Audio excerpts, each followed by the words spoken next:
Hi everyone. Welcome to the webinar, Capital Campaigns to the 21st Century, What's New and What's Not. My name is Jenny Taylor and I'm the Marketing Specialist here at GuideStar. I have a few housekeeping items before we begin. First, we'll be live tweeting during today's presentation using the hashtag 21CapitalCamp. So please join the conversation on Twitter. Secondly, we are happy to take questions from all of you during the presentation. We'll try to answer as many as we can before our time is up. To submit a question, you can use the Q&A box on the bottom right-hand corner of your screen. If we can't get to all of your questions before our time is up, we'll post more of the answers on the GuideStar blog at trust.guidestar.org soon. And finally, we will send all of you an email with a link to the presentation and today's recording in a few days. I'm now happy to introduce Andrea Kihlstedt and Gail Perry, two powerhouses in the field of fundraising. Andrea is the co-founder of AskingMatters.com and the author of the book, Asking Styles, Harness Your Personal Fundraising Power. Gail is the best-selling author of Fired Up Fundraising, Turn Your Board Passion into Action, and has a following of more than 12,000 nonprofit leaders around the world for her Fired Up Fundraising blog. Gail, take it away. All right. Thank you so much, Jenny, and I want to welcome everybody from around the country and hopefully around the world today joining us. And I just want to say before we get started that it's my great honor, of course, to be presenting with Andrea Kihlstedt, because I remember when I was first starting out in fundraising and I was in my early 30s and I didn't know what I was doing, like many of us when we're starting out. And Andrea's book saved my life repeatedly. I remember clutching it at my desk in the green cover and dog-earing it. And her book is Capital Campaigns, Strategies That Work. And I do highly recommend it if you need a really good guidebook. But anyway, how you doing, Andrea? Hi, Gail. I'm great. Thank you so much. And it just still makes me happy that so many years ago I helped you. And I wanted to just welcome everybody again who's here. And why don't you go ahead and give the question box on the lower right-hand corner a try. We would love to know where you are calling in from around the country and the world and the hemisphere today. So if you would go ahead and just share with us where you are calling in from, we would love to know, and we might read some of the locations out. New York, Williams in New York, St. Louis, all sorts of places, Michigan. Welcome, welcome, welcome. We've got a lot to cover today, let me just tell you, and it's really going to be interesting to consider what is new and what is not new in capital campaigns. And what you'll get today, here's our agenda. And we're going to talk about sort of what is a capital campaign, and we're going to review the traditional features, and we might give you a little bit of twist about how those features are shifting. And we'll also chat about what is not ever going to change, which will be lots of fun. And we'll have some fun with the third section when we have 5 new ideas worth exploring. We're going to play around with some of the new technology and give you some anecdotes. And we're going to finish with 5 practical tips for success. So we're going to pack a lot in. We'd love to have your questions, and it'll be lots of fun. So let's go ahead and get started with exactly what is a capital campaign. And, you know, capital campaigns are what we call the big kahuna of fundraising. They're a special project. And you're always raising large sums of money, and these sums of money are much greater than what you typically raise in your annual fund. We typically see as many as 4 to 10 times what you're raising every year. And one of the things that makes the capital campaign special is that it has a deadline and it's a very specific time frame. And I'm sure you've all heard about comprehensive campaigns versus endowment, capital, and operational. And we see most of these campaigns wrapping all of these types of asset needs together into one great big capital campaign with great big C's. And lastly, what differentiates the capital campaign from other kinds of fundraising is that we're really talking about multi-year pledges. That's why we are able to raise so much money in a campaign, because we go after our major donors and we get the multi-year pledge. So, Andrea, you have a few things to a couple of yes, comments here too, right? I do indeed. You know, I want to talk just for a minute, looking at this slide, Gail, about the question of whether campaigns include endowment and capital and operational. And just, you know, I think there are many smaller organizations or community-based organizations that really don't think about them that way, that they have to build a building, for example, or they have to buy some equipment, or they have to do something very targeted. And they don't include an endowment or the operations part, and that works really well. So I think it's an open question of what should be addressed and what should be raised in a capital campaign. And it will depend, how you make that decision will depend on the kind of organization you are and where your organization is in the life of its fundraising. It's a big, complicated question. We could almost do a whole session just on that. But on how you shape the campaign, yes, that's and right. what you're going to include in the campaign. Exactly. It's a big, hairy question and an important one. What I want to get very simple though, and what after all my years as a campaign consultant, I finally came down to the super simple definition of capital campaigns, and it's this: it's a dollar goal up against a time deadline. Period. How is that for simple? Now, if you define a campaign that way, you could define your end-of-year campaign that way if you wanted to, right? We have to raise, you know, $500,000 by December 1st or by December 30th. Boom, in this definition, you have a capital campaign. And I like calling attention to that because many of the principles that we think about when we think about larger capital campaigns, you actually can adapt for these little shorter-term campaigns. In the end, campaigns are based on very simple and human practices and principles that have to do with what motivates people to give and what motivates you as staff members to really get on the ball and make things happen. So as we talk about this, we'll be talking about it from a larger frame of bigger campaigns, but keep in mind that you probably do many campaigns during the year that from this definition of having a dollar goal up against a time deadline. Now, Gail, we're going to roll here into part 2, 7 traditional campaign features, what's working and what's not. Let me start. I think I start with the first of these. And feature 1, occasional and special.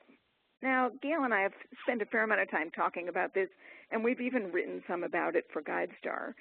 The idea being, from our perspective, that talking about a big campaign, if you haven't done a big campaign in the last 10 years, you should. Isn't it that simple, Gail? I think it is, because it forces you to ratchet up your fundraising and your PR and everything, your volunteers, everything.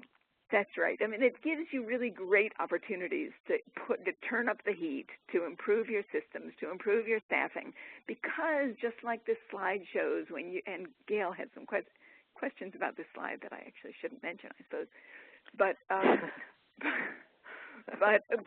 but when you have a campaign where you are raising lots more money, you have opportunities to invest in your organization that you don't have otherwise. So it's really important to think about your organization looking forward, really being a springboard, having an opportunity to springboard your organization to another level, and having a campaign that really helps you accomplish that. And you know, some people look at capital campaigns as opportunities. Some of them look at campaigns as challenges. Some people look at them with fear. I love Andrea's point of view that they are a fabulous opportunity to leapfrog, to catapult your organization into a whole new level in multiple areas. So hooray for that.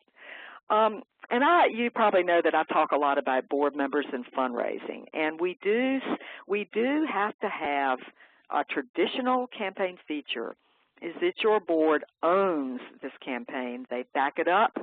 They're involved. If we can have the next slide, Andrea. Yes, and your board needs to be giving at least 10% of the goal. We like to see between 10 and 30%.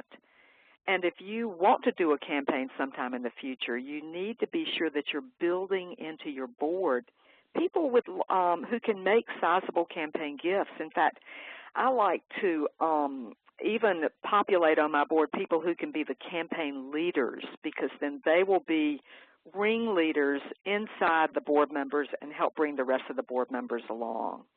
Your board has got to approve the campaign plan. They have to approve the strategy. They have to understand the strategy. They're going to be the people who are asked, first of all, for their gifts, and they also need to be willing to play a major role in a campaign. They need to be willing to ask if they're capable of asking, and they also need to be willing to host parties and tours and be influencers. There are lots and lots of jobs for board members. They should not shy away from them. They need to have their elevator speech ready. They need to be able to be sneezers in the community to spread the news of the campaign in a viral marketing way. Your board members should be in your back pocket for this campaign. You know, and when we look, Gail, at what's new and what's not, this is not new, and it is not changing anytime soon. No. Right. No. Now, sometimes if you have a board that doesn't have these capabilities, you will organize a separate committee that does.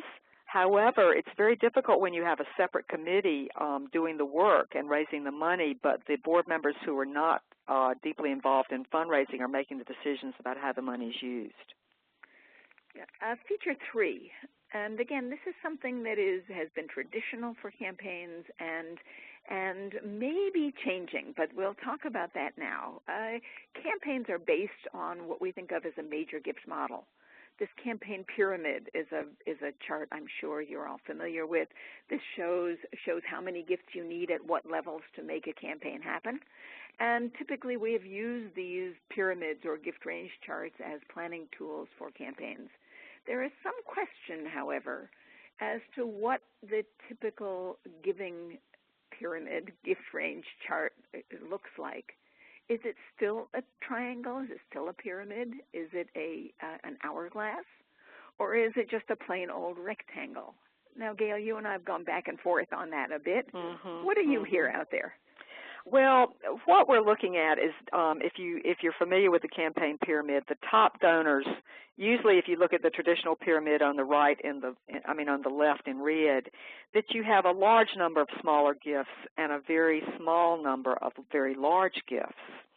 And I'm seeing some organizations who don't want to do the big wide scale canvassing of their base, but they want to go ahead and try to get the major donors to make the gifts and let that be the campaign. And that would be an inverted pyramid, wouldn't it be, Andrea?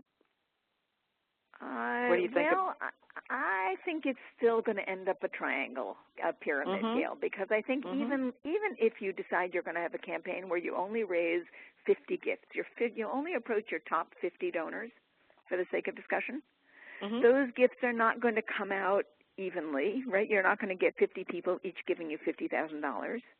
What you're going to get is one person giving you $1 million and 2 people giving you $500,000 and 4 people giving you $250,000. So it will still turn out that you have fewer of the very largest gifts and more of the smaller gifts as you go down. It'll just cut off in the middle. And and I think that what I have run into is that organizations are dreaming for the inverted pyramid, perhaps, and they talk inverted pyramid, but the fact is that the results end up, the gifts are distributed along the lines of what Andrea is describing. And by the way, I missed something when I was introducing us at the very beginning, is that we used to be capital campaign consultants, and we are no longer. We are no longer feet on the ground helping organizations. So we like to think that we are somewhat disinterested in terms of stepping back and looking at these systems and strategies. Yeah, thanks, Gail. I think that's important for people to know. As I'm looking at these campaign models, I think there are some really interesting things to know. That there is some people, when they look at how gifts have actually come into their campaign, find that they are missing in the middle, that they're getting large gifts at the top, and they're getting a lot of gifts at the bottom, but they're missing the middle-sized gifts. I think that's an interesting problem that we've seen over the last few years, and we see it develop. And the reason I think we see it develop is because we are spending more time working with our donors at the very top and more time working on this broad base through social media and crowdsourcing and all sorts of other ways. So we actually are end up seeing gifts come in this hourglass formulation, where the middle-sized gifts, and if it's a $1 million campaign, then maybe a middle-sized gift is a $10,000 gift or a $15,000 gift, where those are the gifts that are hard to find because we haven't paid careful enough attention to those donors. We've worked more at the top and the bottom. I just want to say one more thing about that, which is that my belief is that money comes into a capital campaign in proportion to the time and attention we spend on donors at the various levels. And that a gift range chart, one of these donor pyramids, is a core element of any campaign plan, and that is and should look like a campaign pyramid. That, I think, will and should not change. So let's move on, Gail. We could talk about this all a long time, I'm afraid. So another feature of a capital campaign, which I think is a really powerful and important feature, is this. It's what I think of as a working goal. Now, you really, when you undertake a capital campaign, you really don't want it to fail. These are big, high-stakes ventures. And to decide you're going to raise $10 million or $5 million and to fall way short, your organization and you will lose face. Not good. Not good for your image, not good for your organization, short or long term. Not to speak of the fact that you won't be able to fund what it is you wanted to fund, right? That's a different and important story. So what capital campaign fundraising does is to start its planning with what we call a working goal during what's called the quiet phase of the campaign. That's before we put word out broadly.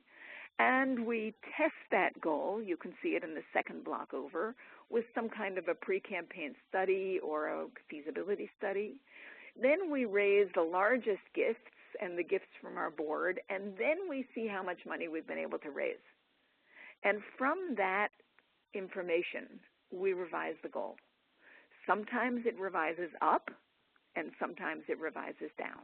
But it's that ability to start with a working goal and to manage the communication around that, and then move into a published goal that makes it possible for you to succeed with your campaign, even when the gifts you were hoping were there aren't quite there. Gail, you've done this strategy, I'm sure. Is that right? Yeah, and sometimes I find boards want to rush the campaign announcement because they have a need to be public, and I like to time the campaign announcement as a very important and critical step to generate new momentum to finish the campaign up. You've got a lot of private activity going on with your major donors and your campaign committee, but you really do need a public event to boost it, and it's got to be timed very, very carefully. Yeah. Yeah. So use a working goal. Keep that in mind for any of the campaigns you do. Try it, select a goal and have it be a stretch goal.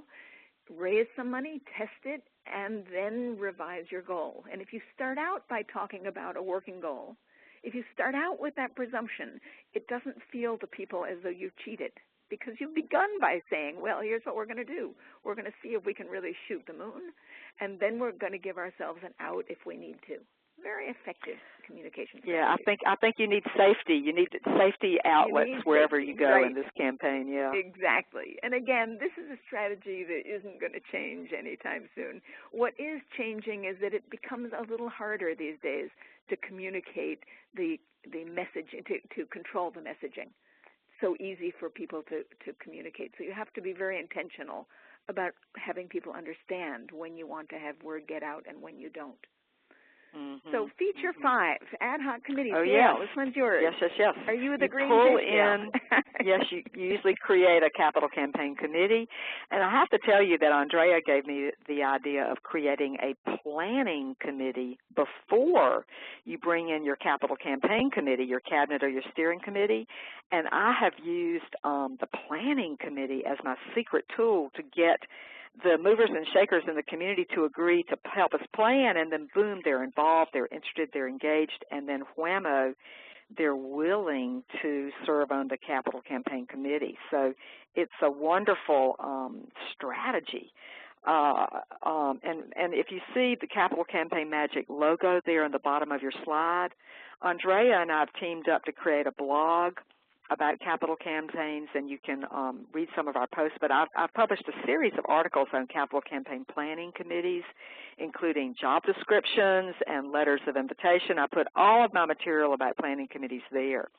And the reason, of course, that we're creating these ad hoc committees is that it takes horsepower to raise the money you need, and it takes people with reach and influence and deep pockets. And I like to put, of course, my major prospects on my committees because that helps me cultivate them just by virtue of the communication about the committee. You know, Gail, one of the things I love about these ad hoc committees, which have a sort of brief beginning, middle, and an end, is not only that you can bring in people who are more powerful, perhaps, because they're short-term engagements, but also you can try someone out on a committee, on your campaign planning committee, and if they're just awful, you don't have to invite them to be on the steering committee. Right? That's right. You test them say, out. Thank you very much for this help. Thank you very much for helping to plan it. And you can create a new committee. That's powerful. It's really important to do that. And you can do it in a graceful way that no one feels this. Very effective, I think. So ad hoc committees, use them. So yes. 6, here's another thing that's not going to go away anytime soon. Not going to go away. And this is Andrea's slide, and these are her pictures, but when I first saw the slide, the thing I remarked about the most was that the people are sitting next to each other. They are not across the table. They are the campaign asking needs to be done friend to friend, person to person, without barriers. And you see there are a lot of smiles on people's faces. So I like these pictures. They reflect what a good capital campaign ask should look like. Yeah, and you know, we do have something really new to add to this. I know now a number of organizations who are buying iPads, creating fantastic slide decks which are clickable so people can go, dive into subject matters when they want to, and giving those iPads loaded with their slide deck to their key staff and volunteers as a strategy for solicitation. So instead of bringing a fancy glossy brochure, that people bring an iPad and they actually sit next to one another, shoulder to shoulder, and they can look at it and they can click on what interests the donor instead of having to go through and use the static material we used to have to use. So while asking is something old that we hope will never go away because it will continue to be important, the tools that we can use to make that work are really getting ever so much better. Just to remind you that when people go and ask someone for a gift one-on-one, face-to-face, if it's a qualified prospect, the results really are that 3 out of 4 of those asks, in-person asks, is likely to result in a gift. So even for your little campaigns, even for your end-of-year campaign, if you can include some face-to-face personal asking, you will be more successful. And those numbers are very encouraging. It should encourage your volunteers, and it helps you remind your volunteers that this is a numbers game and that they're going to hit a very high success rate. But let's talk about feature 7 that's not going to go away, and those are our friends, the campaign consultants. And, people do hire capital campaign consultants very often, and because it is a high-stakes venture, and they want to make sure that they have somebody who's extremely experienced and brings a background to them to help them make their way through the campaign. A consultant, gosh, I've had to ride herd on my committees before. They bring discipline, bring confidence, and also we put the picture of the phone here because there are different ways now to deal with your campaign consultants. You don't always have to have a face-to-face meeting. In fact, Andrea and I both are still are now very involved in telephone coaching. And Andrea, didn't you just, you're in New York City, and didn't you just coach a campaign in Alaska? Is that correct? I did. I really did. It was really the most remarkable thing. I coached for the last 2 years. I coached people in Anchorage, Alaska through their capital campaign. I was not their consultant. I really was their coach, and we did it all by telephone, and every week I talked to them by phone. And by golly, if those fantastic women didn't raise a total of $24.5 million, it was stunning, just simply stunning. And it was amazing how much help I could be by phone and Skype. And I have several major gift clients that I'm coaching by phone too, and it's a different format, but the consistency of having your consultant available Monday morning at 10 o'clock, you know you can save up your questions and have them available for you. So we very much believe in campaign consultants having used to be feet on the ground. And somebody wants to know the difference between a coach and a consultant. Let me just say that I would say the coaches don't show up in person. Wouldn't you say, Andrea? Yeah, and I think really even more than that. I think that you know, coaches play a really important role in encouraging and being there to answer questions, in you know, making sure things are heading in the right direction, but not as hands-on a role in actually planning the campaign. I mean, that's what I see as the difference. When I coach a campaign, I'm not being the hands-on consultant. I mean, I in fact encourage organizations to hire really hands-on consultants to provide models, to provide much more specific material. You know, a coach I think does more personal kind of work than a consultant does. And I think it's important. They usually show up for the big meetings, and sometimes you need the big guns to show up at the big meetings to give people confidence. And sometimes they'll go on calls with you. They'll do the feasibility study, and this is not a presentation about feasibility studies, but we will touch on that ever so briefly later on. Yeah. So you know, Gail, we got to move ourselves ahead because we can talk too much, you and I. So we have a lot to say. Yeah, we have a lot to say about these new ideas. And we really want to spend some time talking about some more of the new ideas, because the new ideas are exciting, and you are getting questions from your team and your board members and your volunteers about these new ideas. And we're going to talk about different ways to connect. We're going to talk about really analyzing the influence level of your donors and volunteers online. How to use big data to track your donor engagement. We're going to talk about some of the new ways to use images to promote your campaign. And finally, one of Andrea's specialties, crowdsourcing. So let me talk about the first one. Yes. I find that the new technology brings challenges and opportunities connecting with volunteers and donors. Everybody wants to know if they can have a virtual campaign meeting, and you must meet with your people in person, because you need to be able to have that energy that I personally think is infectious. So you've got to bring your key volunteers together to meet as often as you can. However, there are going to be meetings when you do over the phone. And I think virtual meetings and conference calls are really difficult. I serve on a board, and we do a lot of work by conference call, and it can be boring, it can be awkward, it can be difficult. And it was interesting, just before this session this afternoon, I Googled how to make virtual meetings work.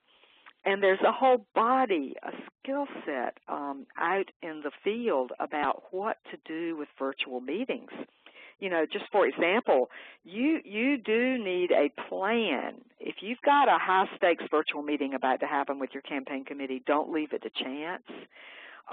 You need to have a very strong facilitator who is going to call out people to include them so that nobody sort of hides and disappears. I think you need to clarify the roles of people that are at the meeting. It's always good to be more specific about what the outcomes are that we want to accomplish in a meeting, and also round robins. You know, call on every single person to speak on a topic of some notes. So there are a number of skills, and you're going to have to master how to manage the virtual meetings, because that's what everybody wants to do now, right? And Andrea, you talk about what we call the black box syndrome. Yes. Right. Tell us about what do you call that? Well, I know that more, you know, first of all, I think it is harder and harder to get people to come to meetings. That's right. Person. We have a sense of being busier. I'm frankly not sure we are. We just have a sense of being busier, and it feels like more of an imposition to actually go to a meeting. Even when we go to a meeting, how many people do you see who have their cell phones under the table and are checking emails, right? This is a problem we face. Awful. So awful. Engagement is hard. My least favorite one of these is when you have 5 people who are speaking through, or we hope they are speaking through, black boxes in the middle of the table, black speaker boxes. And then you have, 5 or 6 or 8 people who are sitting around the meeting table. So you have essentially 2 classes of participants. If that's what you have to do, and there are many organizations that have to, you must set up some ground rules in advance. And you have to facilitate the meeting so that the people, you bring out the people who are what I call black box people, the people who are not visually present in the room. And you have to alert them beforehand that you're going to do that, so they can't be sitting there on mute, talking to their colleagues. If they're going to participate, you have to set ground rules so that they really do participate. That will and it takes a bold facilitator too, I think, to really make it work. Don't you think, Andrea? Right. Yes, I think so. But I think it's the world we live in. We like it or not, I think it's the world we live in, and I think we have to learn how to use it. So I guess the takeaway I would like for people to know is when you have a remote meeting, a virtual meeting, or a semi-virtual meeting like I was just describing, don't assume that you can run it the same way you can as if people were around the table. You have to plan for meetings like that to work well. And as Gail says, there's a lot of material to learn from, particularly from the business community that's been doing this a lot longer than we have. So I think it's really important and new. Yeah, and I also want to talk a little bit about how you use the new tools to connect with your donors. Because, I have a blog post that was pretty popular earlier this year about what do I do if a major donor friends me on Facebook? And I told the story of Dawn, who runs the Friendship Shelter in California, and a major donor friended her, and she was a little nervous, and Dawn decided that she better edit her political content, but that she would friend the donor, and that she would realize that perhaps her personal Facebook posts were a little bit more public. So she tempered herself a bit. However, one time Dawn posted some comment about they really needed $10,000 worth of new carpet for their homeless shelter. And wouldn't you know that the major donor that she was really nervous about friending, her major donor owns a carpet business. And so the major donor sent her replied to the post, owns Facebook, I can help you. So, again, it's a double-edged sword. You have to be careful. And also I want to share a little bit about email communications. What if you're the staff and your campaign volunteers will not respond to your email communications? Well, guess what? You need to learn more about smart email communications. You might decide that you need to ghost. You might write the communications but send them under the byline of your campaign chair, for example. And you need to learn about email subject lines. You need to learn about the proper tone for email communications, because it's not the same as your institution sending out a newsletter to the world. It's a much more intimate, hopefully energy-charged communication that you're sending to your campaign volunteers. And I was just sharing with Andrea earlier today, I read something last night about the 3-sentence email. And I'm going to play around with that as a discipline to see if I can just do my emails in 3 sentences outside, of course, the smiley face and exclamation points that I probably overuse. But your busy volunteers don't want to read long emails. And so, again, just like virtual meetings, you've got to learn a new skill set of proper smart business communication via email. And if you do, you can be very successful, but don't think you can just be lazy about it. Yeah, I have a couple of things to add to this. One of the organizations here in New York I've worked with it does a fantastic job of personal feeling emails to major donors. And they have actual systems of what they call ghosting and tupping. Right? Ghosting, of course, is where you have staff members assigned to writing emails for someone higher up in the organization who can then just personal emails to individual donors from the executive director, for example. And all the executive director has to do is to tweak it, read it, tweak it, and send it. Right? But someone else in the organization is writing them, is ghosting them in the style they've decided on. So they actually have a whole ghosting system there. And when it gets to the donor, of course, it feels like it's coming from Rich, the executive director. And it is coming from Rich. He didn't have to spend the time and energy writing it. The other is tupping. This interests me. Tupping? It's called tupping, T-U-P, T-U-P. I think I wrote a blog post on this on Capital Campaign Magic. Tupping is what is tee up, to tee up a communication. And that's actually really interesting because you can write a communication internally, right? Development director can write a communication to the executive director about some subject, and the executive director can then just forward it to a donor that they want to give that information to. So it's easy with forwarding. It's easy to take concepts, internal concepts, and share them outside the organization, so people outside feel like they're privileged, like they see what's going on under the surface. That's a really interesting thing you can do. As long as there's a confidentiality clause around. Yes, well, no, it all has to be done carefully and well. And what this organization does is that it does it very intentionally, right? It does it super intentionally. So the email begins with the intention that it will be forwarded to a donor. That's interesting. Right? Interesting strategy. So, all right, Gail, I keep worrying that we talk too much. I think we're okay on time. You think we're all right? Okay. All right. The next two slides have to do with harnessing the power of influence is number 2, and tracking donor engagement using big data is number 3. And these two things sort of fit together. It used to be that when we were trying to qualify our donors or prospects for our capital campaigns, all we were looking at was their affluence, how much money they had, could they give, and what we call their readiness to give or their inclination to give. Right? Those were the things that we were tracking, and we would have donor rating meetings where we would try to evaluate our donors and prospects based on that. Now we can be much more sophisticated, and it's really very exciting. Through organizations like LinkedIn, we can not only get to know who people are, but we can see who they influence. We can see who they connect to.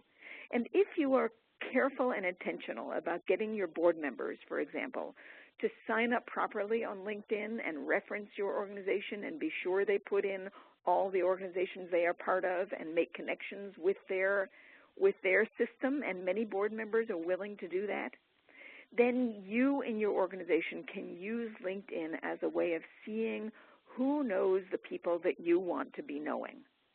So instead of having to go to a board meeting and saying at a board meeting, all right, get out your Rolodexes, we don't use those anymore, do we? But get out your address books and give me a list of your friends. We can use LinkedIn to really see who is influencing whom and where the connections are. And we can reverse engineer it. So if there are 10 people we want to know, we can easily go back through to our board members and say, I see you're serving on a board with so-and-so because I saw it in LinkedIn, right? And in fact, some of our data systems are now incorporating that also. So the power of influence, really even from a board level, is absolutely critical, and we can do ever so much more about it. I mean, wouldn't it be interesting if you can run clout profiles on all of your campaign volunteers? Well, and I'll tell you, I had a long talk with Jay Love yesterday of Bloomerang, and they essentially they don't call them clout profiles, but they are helping us understand and see who has influence. Right? They are actually tracking influence, and they are tracking donor engagement. Right? That's really interesting. Now, what is this big data stuff? Okay, this big data stuff, and I did go to a conference recently in Boston about it. It kind of spun my head, but here's what I make of it. Big data has to do with the fact that computers, these massive computers, and the conference was at the IBM Center, and I saw these roomfuls of massive computers, in fact, can, as you know, capture huge, huge, huge amounts of information, and now can make practical sense of it. And we can now see and can make useful tools for you in the capital campaign business about how your donors are engaged. Not just the kinds of things we used to look at, which is, did they come to a meeting? Did they give a gift? Have their gifts gone up? Have their gifts gone down? You know, do they open our emails? We can track that. But we can also track whether they're sharing information about our organization, whether they're tweeting about our organization, whether they're sending pictures about our organization, whether they're involved with organizations that are of a similar mission, right? We can see in real time how people are engaged by looking not just within the activity in our organization, but by using this big data analysis that people can do to actually see who's doing what and what's out there and how people fit together. So today it turns out we not only track affluence and readiness to give, but today we track affluence, influence, and engagement. And we combine that with in the moment fingertip ready prospect research. I tell you, we can work magic that we couldn't work 5 years ago or 10 years ago. It's remarkable. Yeah, and I am very impressed at the wealth of information that you can find out about your donors from Google searches. And I'm sure you're Google searching your people before you go to see them, but it's always nice to know if they've been mentioned in the newspaper. You know, and outside of the wealth indicators, you get information about their activity level in the community, which is so vital. It gives you a conversation opener when you go see them. So I wanted to mention, too, that my favorite prospect researcher is Maria Semple, S-E-M-P-L-E. And she has a company called the Prospect Finder. She's just one of the many prospect research experts out there. But I found that she has some very up-to-date lists of the latest tools for prospect research, and they're changing all the time. So I do think that you need to be cognizant and well-versed in all the different ways you can find that information, not only wealth indicators, but activity level and in community involvement indicators as well. Yeah, it's amazing what we can do. I would also send people to Bloomerang just to take a look around, because they are really doing very interesting cutting-edge stuff, both about donor retention, about influence, about showing engagement in a way that's simple, right under your fingertips. It's just worth looking there to see what's happening. And I would say that that all of the big database firms, Blackbaud and everybody's scrambling to do this. I was particularly impressed by it just because of how simple the visuals are and how they pulled it all together. I'm certainly not selling their services, but it's interesting to know what's going on out there. Yeah, and I do think that probably there are more tools out there than we can possibly master, my friends. Yes, so give yourself a break. But do know that today you need to be looking at affluence, influence, and engagement, all three of those as you evaluate your donors for a capital campaign. Gail, communicate with Yes, this one's mine. Now, this is I'm sure you're tired of hearing about Charity Water and how it's state of the art, but I'll tell you one thing, look at this picture. If you're ever trying to raise money for clean water in Africa, here it is right here. Splashing happily, clear as a bell, images are able to convey our case for support far better than words. And people, as you know, are watching videos more than they're reading of course, they're not reading email at all. They're really not reading print. print materials, you spend all this money, $25 a copy on this 4-color print case for support, and they're much more likely to look at the pictures on the web. I mean, I was working with an orphanage in North Carolina, and the pictures of the kids on the web made me cry. I cried. I'm a thick-skinned, hardcore fundraiser, been in the business 30 years, and I bloody well cried looking at those pictures. So you need to become facile with the ways you can take casual pictures and also videos. You should be carrying a video in your iPhone or whatever around with you and shooting off little snapshots to some of your donors, because that way you're able to capture real-time excitement. And, of course, one of the things you really want to do is sell your donors on the excitement so that they want to participate and be more involved. You know, Gail, the other way really that's so effective of using video and photos, you know, just images that you can catch on your iPhone, is when you have a donor come to see your program, snap lots of pictures of the donor in the program and send them to the donor. Right, that's who doesn't like to get pictures of themselves, and they don't have to be fancy, and they don't have to be from a photographer.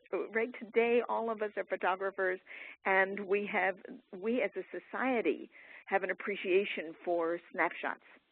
And it is a language now that and the impromptu snapshot. You know, I took a picture of my daughter and me at TJ Maxx on Sunday, and we were having a big old time, and it was a silly picture, but it was like impromptu and casual and playful. And that, you know, you have to drop your guard down a little bit. Everybody's so official with their capital campaigns. We have to vet every message. We have to have institutional. Forget it. Because the new media is letting you be far more personal and playful, and that gives you an edge in the poor donors and volunteers' overloaded radar screen. Yeah, and you know, it's not a stretch to imagine that, you know, you as a donor, Gail, come to the organization, I snap a picture of you, I send it back to you with, you know, with a kid, you know, you're playing with a kid or whatever it is, and then you're going to put it on Facebook. Oh, yeah. Right, so your whole community is going to see that this is an organization you support. I mean, this is the kind of stuff we can do today. It's fantastic. And it's fun. It's fun. And it's fun. And it's fun. Gail, we have about 3 more minutes. That's actually not so bad. I'm going to make quick Let's talk about crowdsourcing, because volunteers are asking about this. Yes, so I am super interested in crowdsourcing. In fact, I'm going to be a guru, the fundraising guru for one of the artists' crowdsourcing platforms. Here's the deal with crowdsourcing. Crowdsourcing is a phenomenal shift. I mean, it provides phenomenal opportunities for individuals who want to raise money. It gives them the tools, very sophisticated tools that we in the nonprofit world have been using in our campaigns for a long time. A way to transact gifts, a way to make our case through videos, a way to have donor recognition. You know, they really are fantastic what we can do. They do not belong, for the most part, in capital campaigns. If you put up a campaign for crowdsourcing, you will not get major gifts through that unless you have transacted them all in advance. Right? What you get through crowdsourcing, for the most part, what you get through crowdsourcing is broad-based gifts from smaller donors who have some connection to you. Now, there are occasional crowdsourced campaigns that do fantastically well, but most of them do fantastic. When they do really, really well, it has to do with the fact that they are giving something or they are transacting something, like this patch. What is it? This mosquito patch. I wish I could remember the name of it, that raised a huge amount of money, but in exchange for sending mosquito patches, anti-mosquito patches to people. Right? That's not the same thing we're doing in capital campaigns. So be careful of crowdsourced fundraising in your campaign. Chances are it's not where you want to be going, and it's not what you want to be doing, even though crowdsourced fundraising has a remarkable place for individuals and for artists who want to put up their projects. I'm gonna challenge a little tiny bit. I have a friend at the Lineberger Cancer Center doing a capital campaign at UNC Chapel Hill. And they had a volunteer/donor who had the crowdfunding skill set, and he took it upon himself to organize this. And one thing about some of these platforms is that it lets the volunteer raise their own money for the campaign, so it empowers your volunteers. It's a very different model, but I'm willing to go down on record saying that I think it could revolutionize our sector ultimately. It's never going to take away the focus on the top gifts for a capital campaign, but I think it's going to play more and more of a very interesting role. We all need to watch this technology and test it out when you're ready. Right. So, I am a big fan of crowdsourced fundraising. Let me just say that. I really am a big fan of it. In fact, I am about to start doing a lot of work for one of the crowdsourced platforms. And you have to remember that capital campaigns operate on a major gift model. So if you want to do something at the bottom of your campaign regarding crowdsourcing, that's great. But don't let your board members push you to put something up online and say, well, here's the way our money is going to come in. I mean, look at the New York City Opera, right? They wanted to raise $1 million out of $7 million in a crowdfunding platform. They raised about $300,000. That was all they brought in New York for a venerable New York organization. Now, there may be other reasons for that. Nonetheless, but I do think sometimes you can use the word of warning is really important. Sometimes you can use crowdsourcing to tackle one specific project within the campaign. Kimberly just asked that question, a specific room or a specific item. That somehow makes it a little bit more concrete, I think. But, even then, you have to be super careful because most people don't transact large gifts through crowdsourcing. So if you have someone who is really willing to go out all through their community to do what they can, it is almost always disappointing.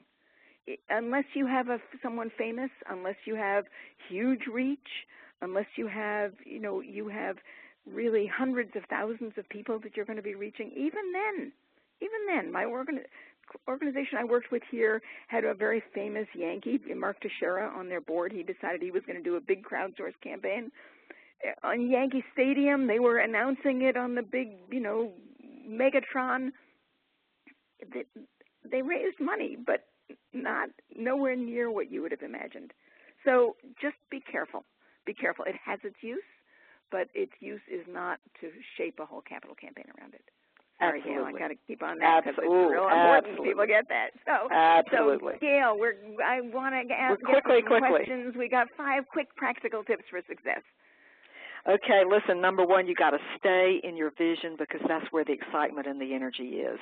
The Martin Luther King standing in white light high up on the hill, always talking about where you're headed and the wonderful change that's going to happen. Second, develop a laser focus on the top 10 gifts. Almost every capital campaign is made or broken by what happens with those top 10 gifts. You will probably raise at least half your goal from the top 10 gifts. So even if a campaign is just a glimmer in your eye now, highlight those 10 gifts, figure out where they're going to come from, learn everything about the people that you might bring in for those gifts. If you focus on those, everyone else will fall into line. And number 3, you may know that I'm huge on the concept of an advice visit, that if you want money, ask for advice. If you want advice, ask for money. And go ahead right now and involve your community leaders and your major donors with visits. Check in with them. Ask them what they think of your image, your plan, your fundraising prospects. You can go on and on and on, and you engage them when you do that. You do indeed, and make sure your top 10 donor prospects are among those folks. Yes. Yes. Practice communicating visually. The visuals of our world are a language just like verbals are, being able to communicate verbally are.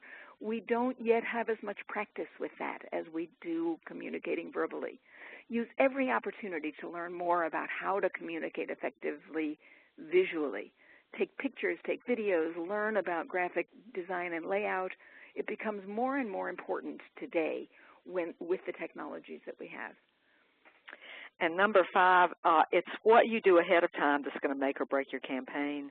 It is the pre-campaign time where you set up your systems, your image, your brochures, your videos, you recruit your volunteers, you do your prospect analysis, you lay out the entire strategy. Don't skimp on the time it's taking you to prepare for your campaign. If you prepare well, it's like stacking up a row of dominoes, and you flick your wrist, and wham, wham, wham, wham, wham, everything comes down. That's exactly right. And speaking of campaign preparation, yes, we've decided to have a free webinar for the world Monday, October 28th. Planning your capital campaign, the 9 questions you must answer first. So you can go to Capital Campaign Magic if you'd like and just register for the free webinar, and we'll be sending the audio out. It should be a lot of fun because you can tell that we like to talk about campaigns and what you can do to be successful. And as Gail said, if you really do the pre-campaign planning work first, you can pretty much guarantee your success. Now, we've finally come to the place where we will take your questions. We're about 5 minutes longer than we wanted to be, but we do have some time for questions. And I don't know, can we stay on a little bit longer? I'm not sure if we can run over a few minutes. We Jenny, sure can. Yeah? Great. Yeah, I'll just give you guys a couple quick questions. I think some people might need to pop off, but we've gotten so many great questions. One is, when donor attrition starts to set in, what are ways that an organization can revitalize the base to prepare for a capital campaign? I saw that question way early on in our presentation, and I've been sort of mulling it over.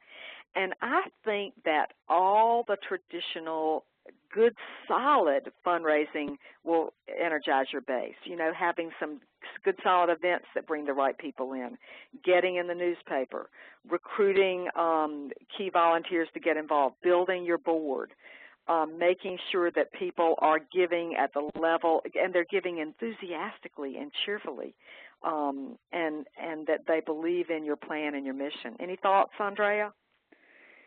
You know, donor attrition is a huge problem in the field. Yeah. It's huge, and I think, you know, Adrienne Sargent has done a lot of work on it, which is worth looking at. But I think you're right, Gail. It needs to be very simple strategies. You need to be sure that you communicate well. I mean, look at why people are leaving you. Think about why people are leaving you. Are they leaving you because you don't communicate clearly and in an exciting way with them, because you don't communicate visually? Are they leaving you because there's just too much competition in your field? Are they leaving you because they're not hearing enough from you about the results? You're not telling them. Are you boring? Telling the stories? Are you boring? I mean, so I guess I would say start by asking why people are leaving you. Start by finding out why people are leaving you. And then if you're planning for a capital campaign, frankly, I wouldn't worry a huge amount about the base. I would worry about your top 50 donors. Yes. Right? Yes. There's one question I've got to answer from Miles about how do I feel about using infographics for a capital campaign case statement. I love the idea, as long as it's coupled with some wonderful pictures. Infographics are a shortcut. I can tell how you think about somebody by how many loves you put into this business. Visual communication is really important, and you need to really get good at it. And it's not something that we have naturally.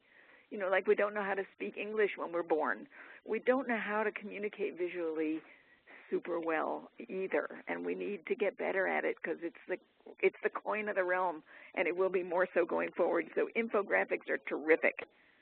Make sure they're good. Make sure they really communicate, right? Not all of them are good. Not all of them are good. That's really the You're question. Exactly right. Right? Does it communicate? Does it communicate? Does it communicate? That's what you really need to know. And there are, you know, we're learning about this stuff. So. Great. So I'm going to ask just one more question, but just as a reminder to everybody on the phone, is that we will be posting answers to all of your great questions on our blog in the next few days or the next week or so. So do not fret if we didn't get to yours. One last question is, how long should we allow for pre-campaign planning? Yes, great question. That's a great question. I want to tell you that I worked with one small college here in North Carolina, and we took over a year to plan our campaign and recruit our capital campaign committee. and we went so far over goal because we had laid the groundwork. Now, we didn't start with much, so we had some work to do. So the amount of time for your pre-campaign depends on how many major donor prospects you have. Do you have hope for a lead gift? How far along are you? If you're not very far along, you've got some work to do before you can really get going. Don't you agree, Andrea? Yeah, I agree. I mean, you know, there are so many things that you have to have in place. For example, if you want to build a new building and you haven't tied down the land yet, you need to, it's going to take you longer, right? There are certain things even about your campaign objectives that need to be clear and in place before you go ahead with the campaign. So the answer to the question is, I'm afraid, it depends on what the ground conditions are in your organization, on how far along you are, on what connections you have to major donors, on how ready you are to actually do and plan the project that you're doing. I think the real answer is your pre-campaign planning process should take as long as it needs so that you are pretty sure of success by the time you start your campaign. Bingo. That's for a good answer, huh? Bingo. That's the best answer. That's the best thing I've heard yet, Andrea. That's the good answer, right? Yeah. Great answer. So, wrap it up. Thank you, guys. If you want to learn more about planning your campaign, though, do sign up for our webinar. We're going to be full of very specific and practical advice about that. Great. Absolutely. Yes, definitely. Everybody keep an eye out for their upcoming webinars. Also, GuideStar has an upcoming webinar on November 5th about the crucial year-end giving strategies for your nonprofit appeal. And keep an eye out on trust.guidestar.org for those unanswered questions, as well as your inboxes for a recording of this great webinar. Thank you, ladies, so much again for joining us. Thank you. Have a great Thanks, Gail. That was fun. And thanks to everybody who joined us.